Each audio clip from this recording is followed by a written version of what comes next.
In today's video, I'm going to teach you how to turn on inventory in Intuit QuickBooks. We'll walk through the exact clicks in QuickBooks Online and cover a few tips so you understand what each setting does and why it matters.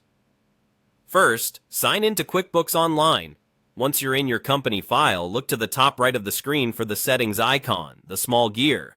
Click that to open the menu. From here, choose Account and Settings. This is where you configure the features that impact how your books behave. Inside Account and Settings, select the Sales tab on the left side. The Sales area controls everything related to invoices, products, and how items appear on your sales forms. Scroll down until you find the Products and Services section. This is the part we'll edit to enable inventory tracking. Click Edit. You'll see several toggles. Turn on Show Product Service so the item column appears on invoices, sales receipts, and estimates. This is essential because it allows you to pick items, which is how QuickBooks tracks what you sell. Next, switch on Track Quantity.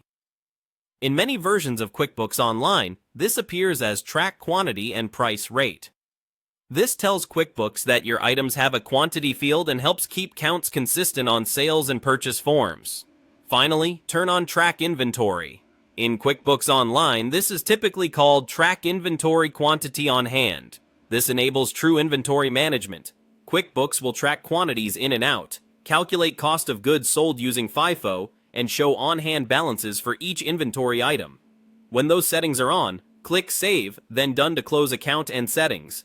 That's it, inventory tracking is now enabled. A few quick tips as you move forward. If you don't see these options, make sure you're using a plan that includes inventory and that you have the right user permissions. After turning inventory on, create or review your products and services list.